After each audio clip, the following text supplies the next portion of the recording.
8 p.m. Central Daylight Time on Saturday, the 20th of June, 2009, and it's time for a live Frankiecast, the video blog dedicated to the self-proclaimed coolest cat in the world, 5.5-year-old gray male tabby. You see him on your screen now, Frankie Johnson. And now your host, Isabel McGillicuddy. Good evening. I'm Tom, Frankie's dad, filling in tonight for Isabel McGillicuddy, who is suffering from a minor case of dengue fever. Miss McGillicuddy did wish me to let you know that she will be here this coming Wednesday, the 24th of June at 8:30 p.m. Central Daylight Time to resume her hosting of the live Frankiecast. She did not wish me to share any of her more personal symptoms, as they may be indelicate, and out of respect for her privacy, I'll honor that. I think that she would not mind me telling you that she does have projectile vomiting, diarrhea, and a nasty rash on her chest and buttocks. Now let's get right to the Frankiecast. In this episode of Frankiecast, we'll talk about a couple of things. Frankie's discouragement and displeasure with the announcement by Cat General Bonkers, and also we'll also talk about Frankie's ride on a fire truck. That's right, Frankie's ride on a fire truck yesterday, the 18th of June, 2009. And thank you so much to the crew and the chief there at the Shipman Fire Department. First of all, let's talk about General Bonkers, the leading cat general, and Frankie's displeasure with him.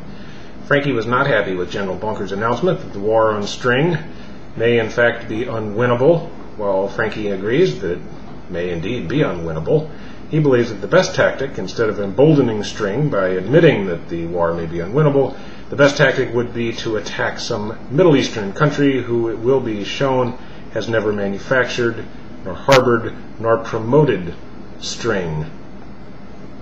Now, let's get on to Frankie's ride in a fire truck. This really occurred yesterday, the 18th of June.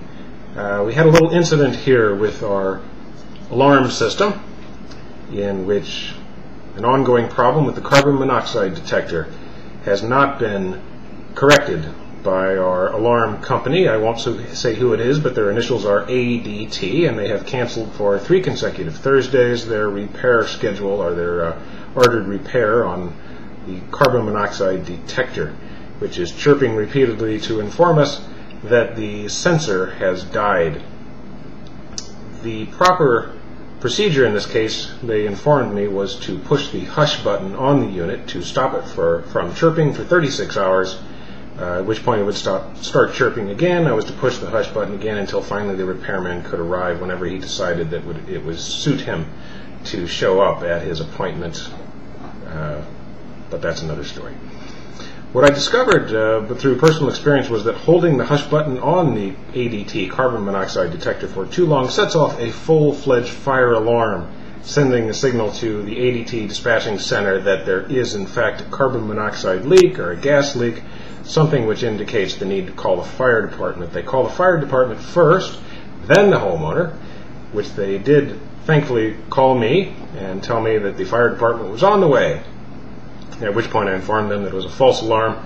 I was just holding the hush button. Apparently I held it down too long. That wasn't good enough. They said there was no canceling of fire alarm. Some 10 to 15 minutes later, there were sirens. There was a pumper coming down the driveway. Sure enough, here's the fire department. Dismounting the large pumper were 4 firefighters in full garb. I went outside to explain to them what happened. They seemed sympathetic. They were glad to hear that nothing had gone wrong.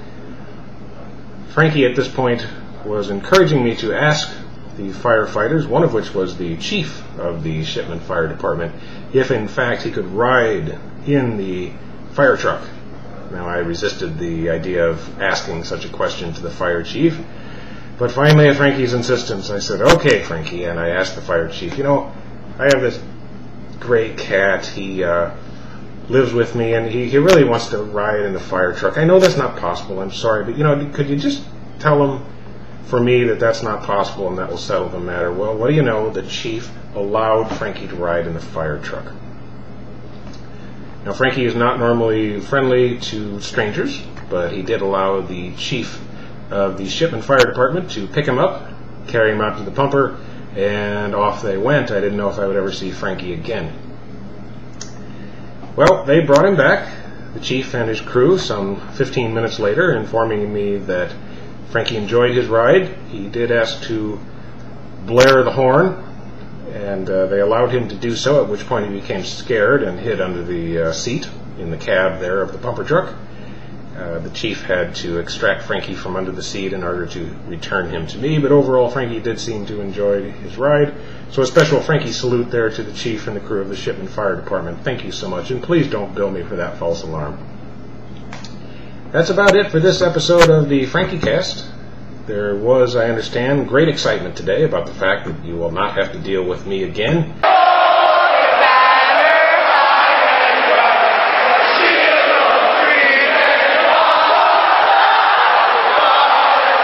In the future, this is my last live Frankiecast, and I completely understand the excitement and enthusiasm that is involved with the end of my participation in this Frankiecast. I know we all are looking forward to Isabel making her debut as host of the live Frankiecast this coming Wednesday, the 24th of June at 8:30 p.m. Don't forget the later starting time on Wednesday nights. This coming Wednesday, the 24th of June, 2009. Thank you so much for watching, and as always, I will be staying afterwards for a live chat following the show on frankiejohnson.squarespace.com for more details on General Bonkers and what that's all about in the War on String. Also visit frankiejohnson.squarespace.com and consult the newer of the two entries for the 18th of June 2009. That's Thursday, the 18th of June 2009. The journal entry on frankiejohnson.squarespace.com. You will be seeing this live Frankiecast again this coming Wednesday, the 24th of June, 8:30 p.m., but you will not be seeing me. It will be Isabel McGillicuddy. Thank you and good night.